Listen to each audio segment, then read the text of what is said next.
You know, I liked it. Yeah. Rotten Tomatoes, once again, you and I seem to have different opinions of what an enjoyable movie is. Though, is this a good movie? I have issues. The Predator. Now, some have been calling this a reboot, and one would assume this could be a reboot, but no, this is actually in canon with the original Predator movies, and even Predators that came out back in 2000, insert date here, I don't remember what time it was, but still a good movie. Way better than Alien vs. Predator, and way better than Alien vs. Predator Requiem, which I feel is getting lumped in with that, and yeah, there's some of the same tropes to that. I still think they made the Predators way too strong, but they've been amping that up little by little, to the point where literally they're almost unstoppable to modern day stuff, so you have to outthink them. Which harkens back to the original movie, which is a classic, man. You got all the manliest men on the face of the planet. They do the whole, "you son of a B" word, and the manly fist clench as sweat drizzles off them. We know the scene. Yeah, you're not getting this in this movie.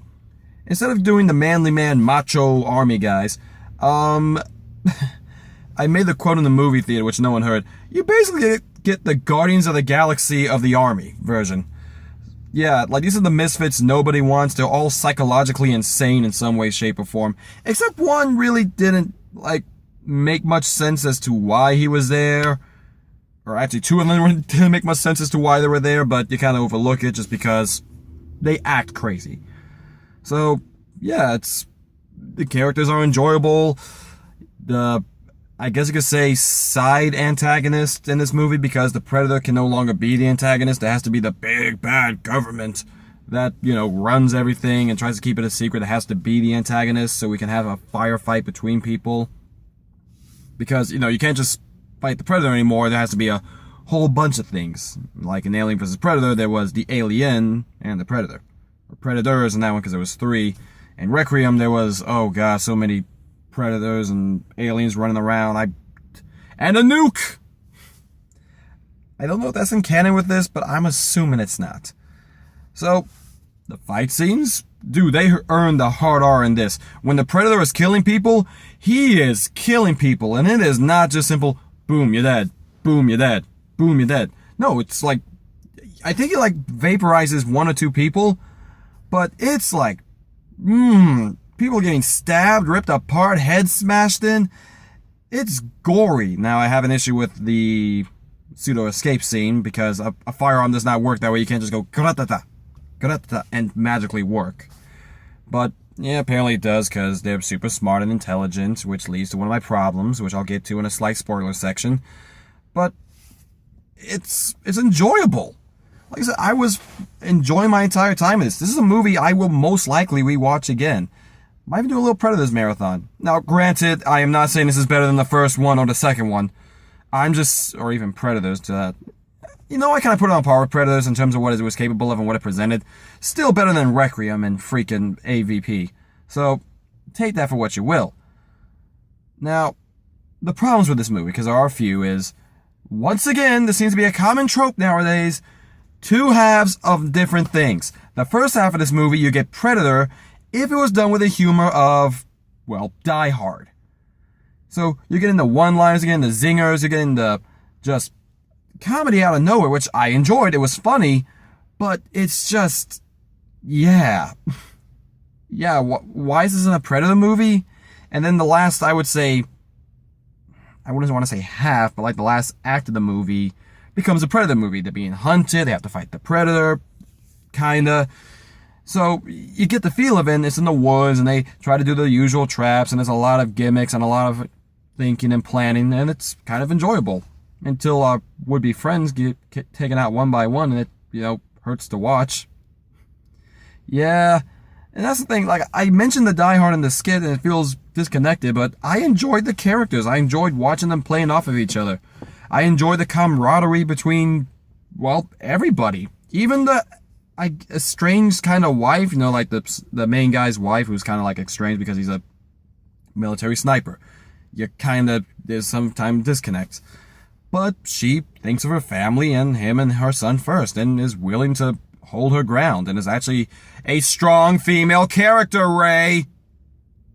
I still get hate for that, and I will still give the hate back. Still though, Actually, on a side note of strong female characters, there's another one in here, the doctor, who I feel bad they don't really say her name. They don't say the names much in this, which I'm kind of okay with. But, except for Nettles. Poor Nettles. Or Nebraska. Anyway, fact is, she's actually competent, intelligent. She shows her vulnerability when she's unsure or scared of a situation. She has no control. But the moment she tries to gain some semblance of control, she reverts back to her old self and is kicking butt alongside with the guys. It's not the, oh, we're going to let you hold this gun and you're going to shoot. No, she is being aggressive. She's being a part of the actual fight. She's actually, trying to be part of the team. She's trying to give ideas, work alongside, and her camaraderie and, relationship with one of the soldiers is actually kind of sweet. I know this is like a Big Bang Theory type of relationship they were trying to build, but it was still enjoyable to watch and see it play out. So, like I said, this could seem jarring to some people, but I enjoyed it, and a lot of people in there were enjoying it. No one kind of, the moment the credits roll, they just storm out of there, they're done, and they don't want to think about it. Most people kind of just sat back and took it in, which, granted, it wasn't that packed of a theater, but still, it's something to note. Now, the problem with this movie, and why I really think that it's getting such low remarks on Rotten Tomatoes and some critics, and fair enough, if you have an issue with this, I can see why. Spoiler for everybody ahead, quick wrap up before everything. Good movie, I enjoyed it. Matinee, if you enjoy the action films, you're definitely going to enjoy this one. I would say it's better than Peppermint, which is out right now, and I liked Peppermint, but still, I would go to this one over it.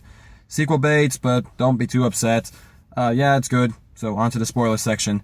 So, apparently there's a study that they quote in this movie, and I want to find this study, because I want to check their facts here.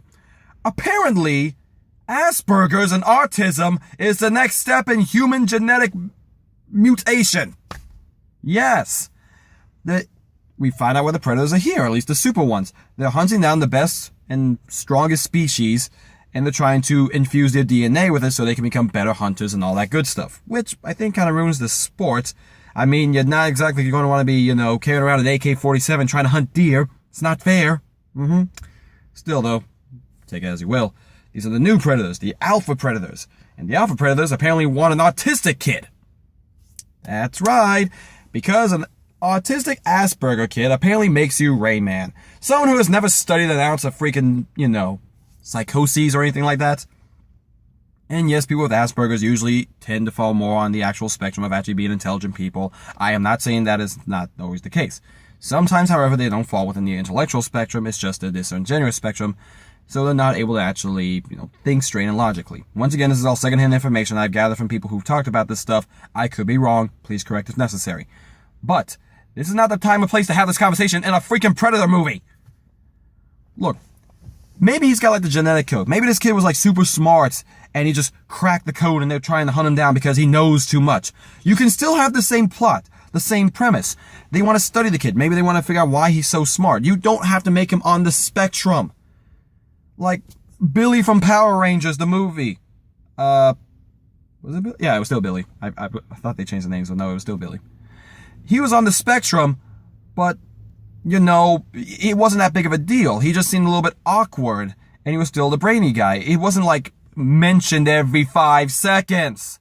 It was mentioned once to set up some quirks or halves to explain it away. Didn't really need it, but you could infer what you need. And that was it.